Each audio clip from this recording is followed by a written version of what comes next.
Next, we have Emily Scaysbrook of Oxford High Street Association. You'll have up to 3 minutes, and I'll let you know when there's 30 seconds left. Thank you.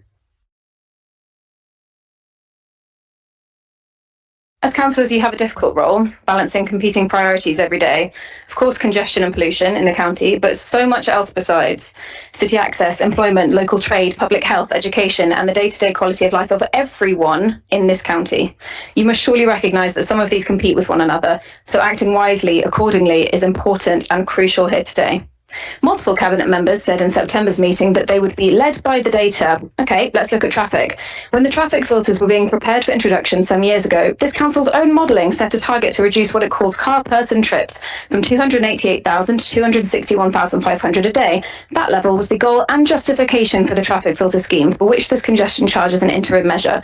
But in June of this year, the council collected data that showed that 2025 was set to end with just over 231,000 car person trips per day on average. If no scheme at all were to be introduced, that's already 15% lower than the target the council itself set out to achieve by doing nothing. By that metric then, this scheme is unnecessary. The target has already been met. Okay, let's look at pollution. According to Oxford City Council's Air Quality Annual Status Report, every relevant monitoring site in Oxford now meets the UK annual mean limit of 40 micrograms per cubic metre, and the council's own more demanding target of 30 micrograms per cubic metre is already being approached, with only 4 of 118 sites still exceeding that. Oxford has traffic, of course it does, it's a city, but it stems from a few obvious causes that this council has not materially addressed. Private school term time, hospital access, and in East Oxford, the LTNs, an issue that Oxford Bus Company itself has raised. Councillors and officers continue to insist that there are no alternatives. That is not true. Well-considered evidence-based proposals have been made and rejected out of hand. This scheme is punitive, regressive, and discriminates against the most vulnerable. Indeed, the council's own equalities impact assessment recognised that and decided to carry on regardless.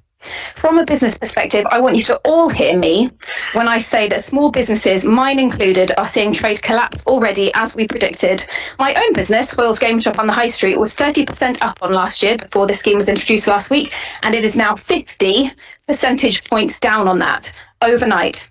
If this scheme continues through the Christmas period, I will have to let at least a quarter of my workforce go, if not more. That same pattern will repeat itself across the city. This scheme will be directly responsible for lost jobs, lost trade, and lost livelihoods. A good council should surely aim to meet its objectives while doing the least possible harm. Given that the objectives in this case have already been met, the only reasonable solution now is to vote in favour of the motion before you today and do what you can to see this scheme removed, please. Humility is a good thing, and I implore you to accept the fact that the problem this traffic filters first set out to solve does not exist today. And for the record, we are pursuing judicial review. We will hold this council to account, and every single one of you will be held to account. Thank you very much.